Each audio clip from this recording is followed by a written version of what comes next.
Good morning, everyone, and welcome to the weekly meditation led by the members of the School of Christian Mysticism. The passages from which the meditation arises today are Deuteronomy chapter 16, verses 1 to 20, and the first letter of Peter, chapter 1, verses 1 to 10. So let us just rest in our breath,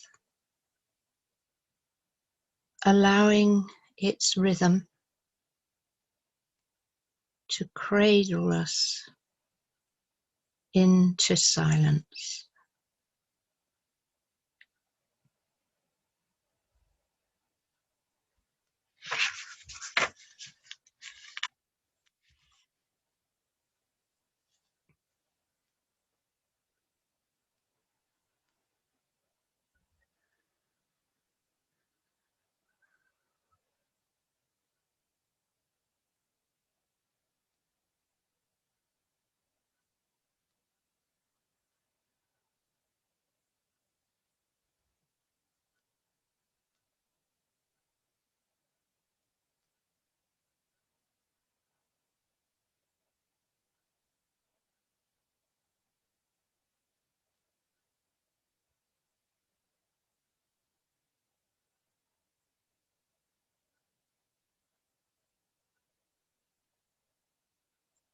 And as we continue to rock gently in our breath, let us remember our roots, which reach deep into the love of Mother Earth,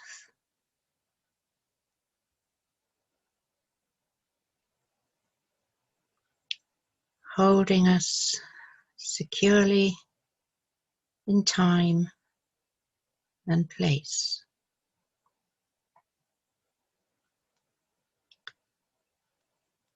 Let us feel the weight of our bodies on our seat,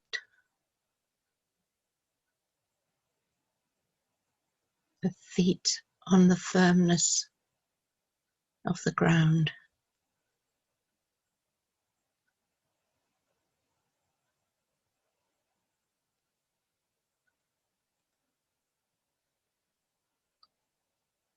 And then, still resting in our breath, let us travel in thought with a light from the base of our spine to the crown of our head. And let us see there the divine light pouring into us, and allow it to creep through our crown center and slowly expand through our head, neck, across our shoulders into our arms and fingers, down through the upper body, lower body, legs and feet, and streaming out to mingle with our roots in Mother Earth.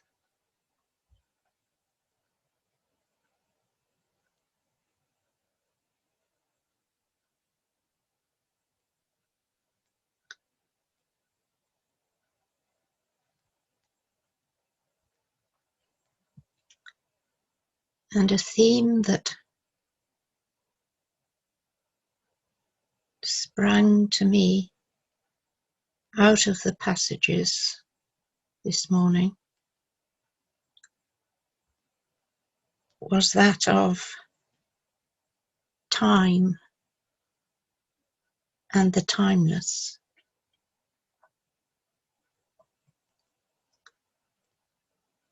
And it's interesting that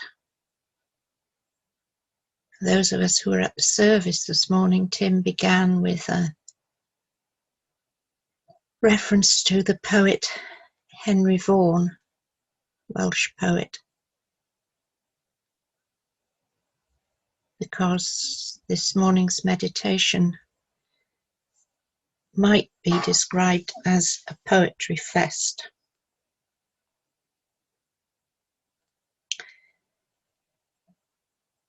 So the Old Testament passage makes reference to festivals in the Jewish year.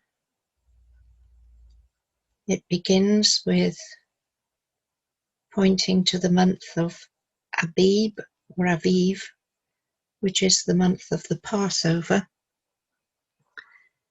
and happens at the time of the ripening of the corn in Israel in our month of March.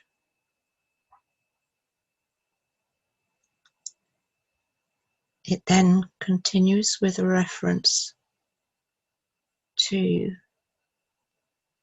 the festival of booths or tabernacles, which is a reference to the time when the Jews were wandering in the desert and had temporary shelters. And then it refers to the festival of weeks, which occurred around the time of the harvest.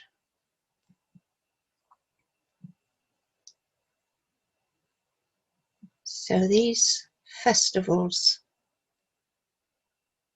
were markers of time,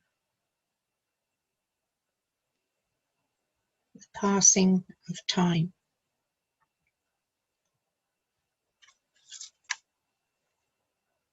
And since time immemorial, human beings have made markers in time.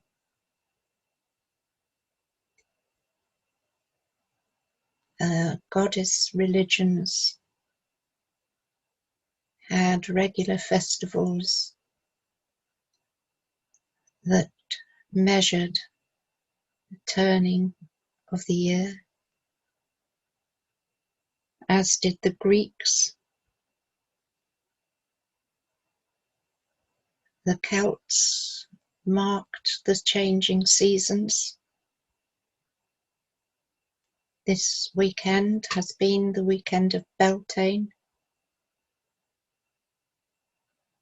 and the traditions of May morning with groups of people rising at dawn to dance, and the traditions of the maypole. And of course in Christianity with Christmas and Easter and Whitsun, we mark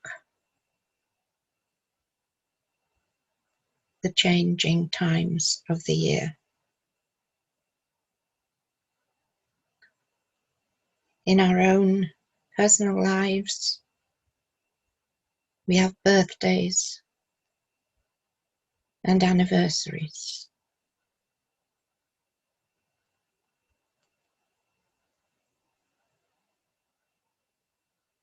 It's hard to escape this notion of time.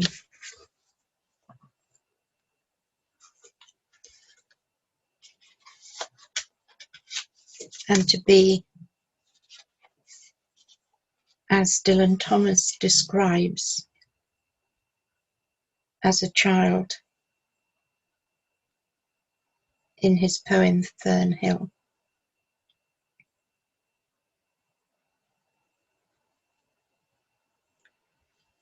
Nothing I cared at my sky blue trades that time allows in all his tuneful turning, so few and such morning songs. Before the children, green and golden, follow him out of grace. Nothing I cared in the lamb-white days that time would take me up to the swallow-thronged loft by the shadow of my hand, in the moon that is always rising, nor that riding to sleep I should hear him fly with the high fields and wake to the farm for ever fled from the childless land. Oh, as I was young and easy in the mercy of his means, time held me green and dying, though I sang in my chains like the sea.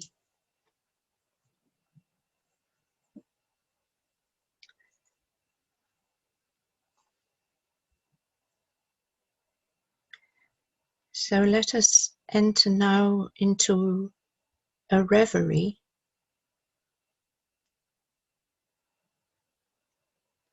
How might it be if we were to live without such markers of time? Can you imagine just the flow of time? Not even hours or days or weeks or months or years. Just the flow of time.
when we contemplate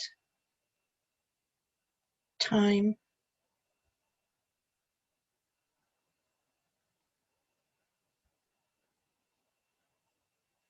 another theme is its elusiveness.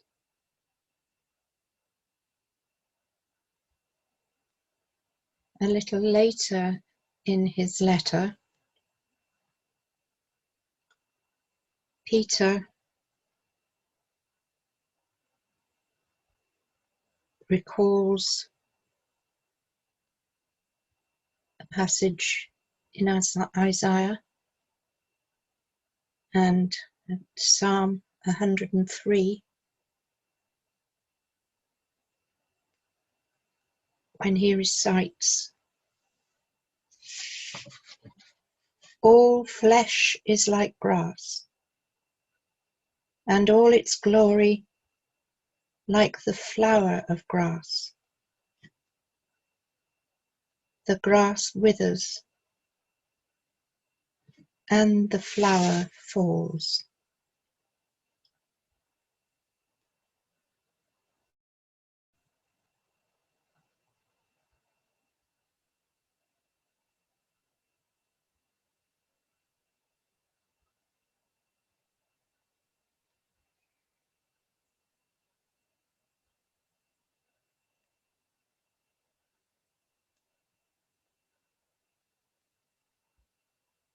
And the same thought is captured by W.H. Auden in the poem "As I Walked Out One Evening." In burrows of the nightmare, where justice naked is, time watches from the shadows and coughs when you would kiss. In headaches and in worry, vaguely life leaks away, and time will have his fancy tomorrow or today.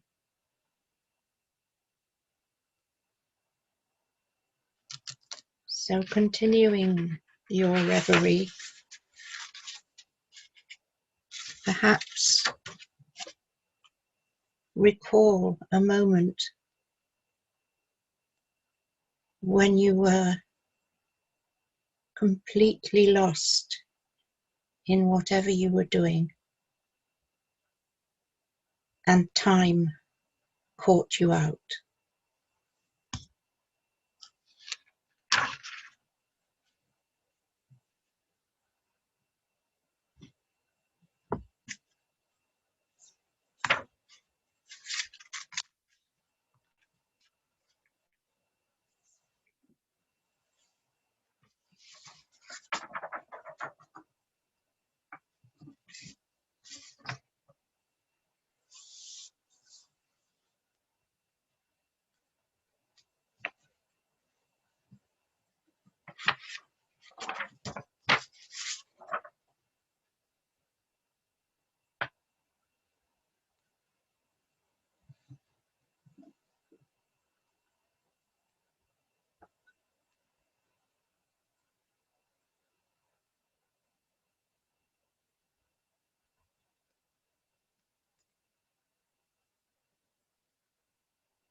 But we know that the goal of the mystic is to reach beyond time,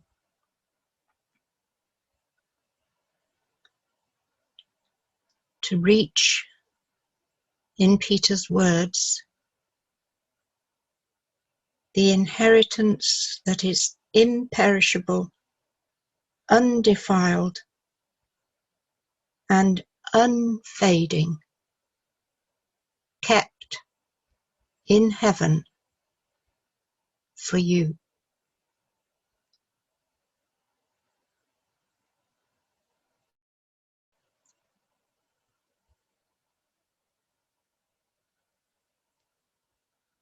And we know that through his teachings and his miracles, Jesus demonstrated that the laws and conditions of earthly existence, one of the most significant of which is perhaps time, were not ultimate reality. Those laws could be manipulated and overcome.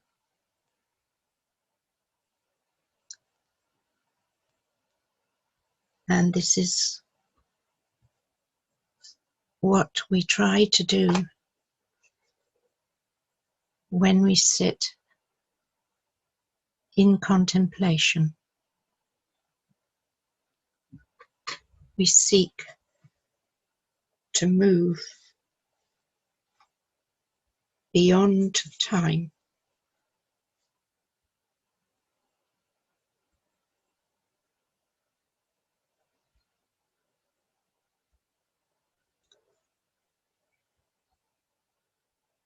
But we all know how difficult it is. And I want to use some words from an ancient treatise on the mystical life and mystical path by a 14th century mystic who is anonymous, unknown. The cloud of unknowing. And that is how he describes this process of sitting and trying to reach beyond time. For when I say darkness, I mean a lack of knowing, as all that thing that thou knowest not, or else that thou hast forgotten, it is dark to thee. For thou seest it not with thy ghostly eye. And for this reason it is not called a cloud of the air, but a cloud of unknowing that is betwixt thee and thy God.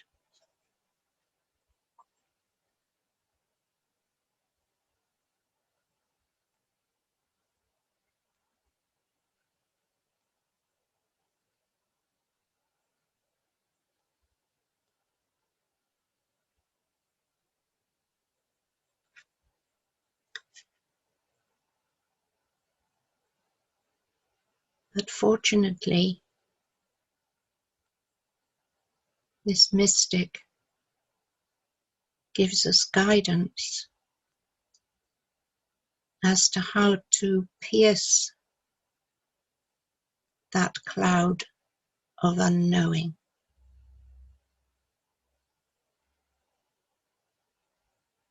So I ask you now to drop your consciousness into the depth depths of your heart,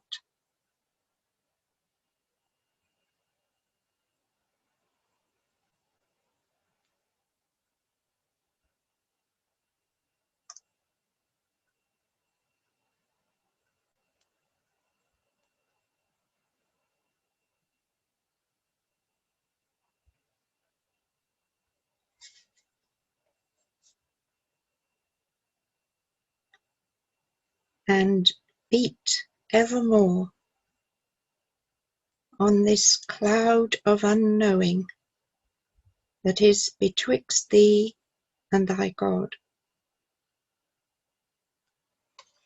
with a sharp dart of longing love.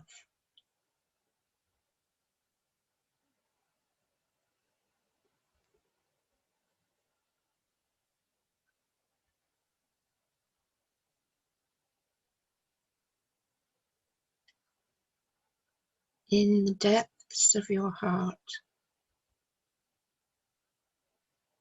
send forth sharp darts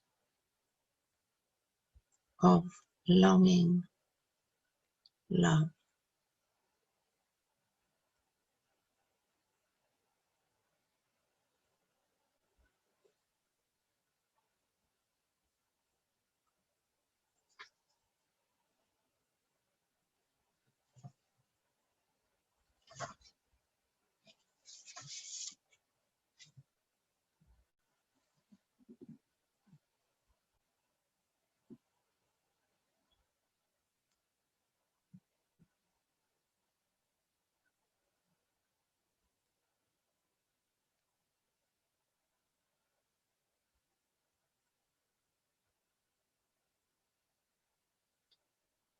Sink or rise through the cloud of unknowing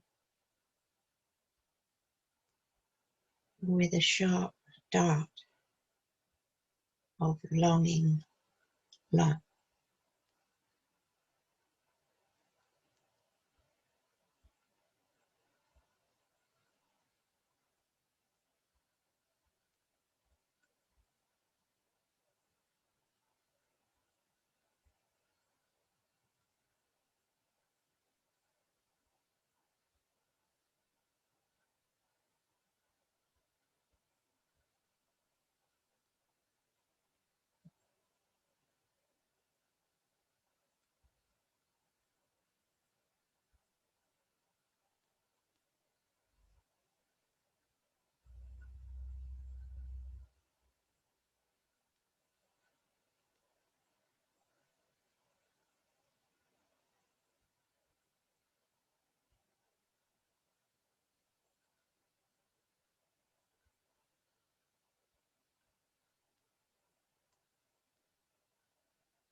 And if ever that dart, that arrow of longing love takes you beyond time into the timeless,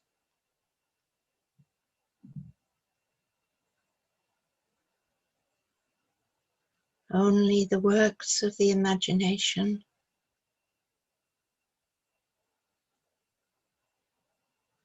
painting, sculpture, music, poetry come anywhere near capturing that moment.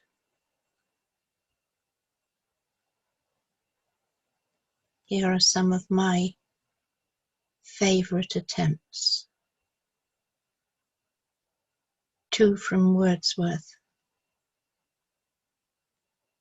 and 1 from a woman poet of today.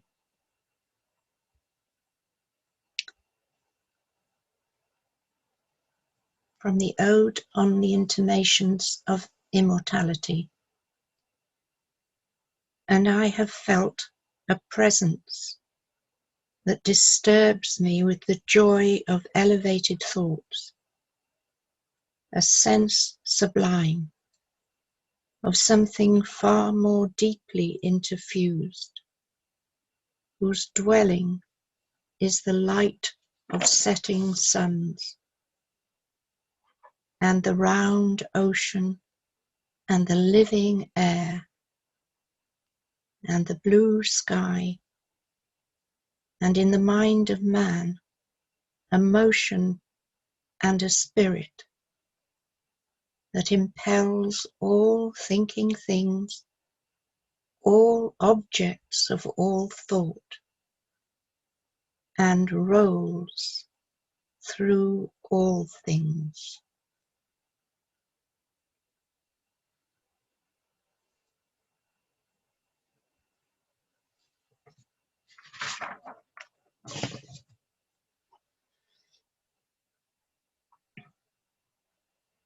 And from lines written a little above Tintern Abbey,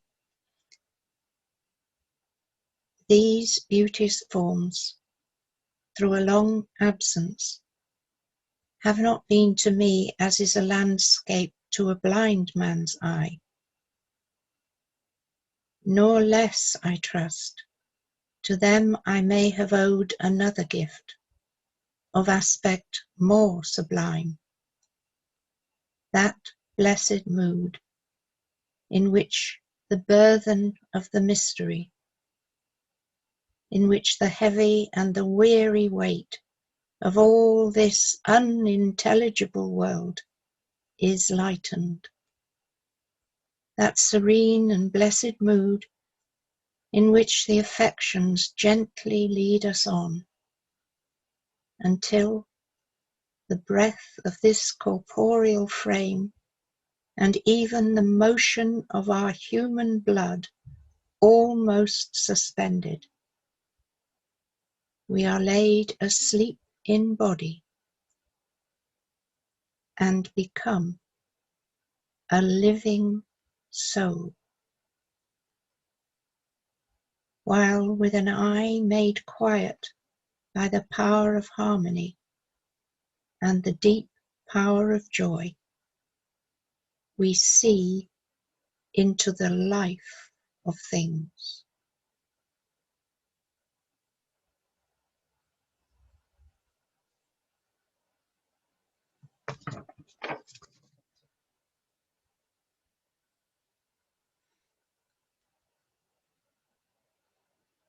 And finally, Jehanne Mehta, Bluebells Under the Sky,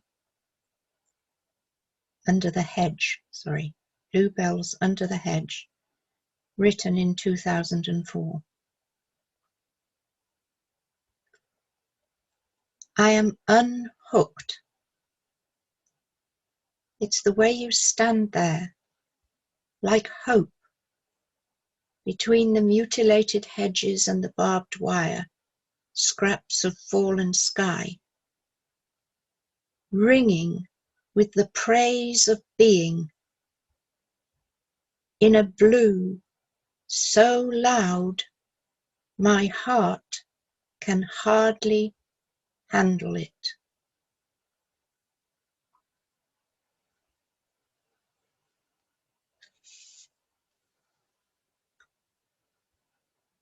And in the words of Mary Magdalene in the Gospel of Mary,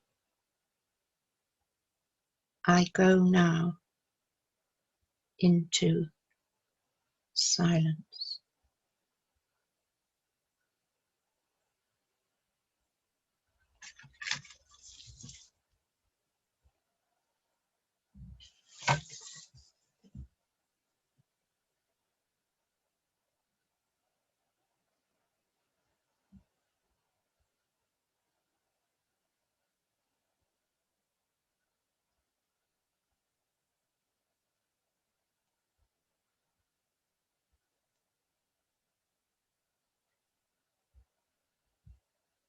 Thank you, everyone.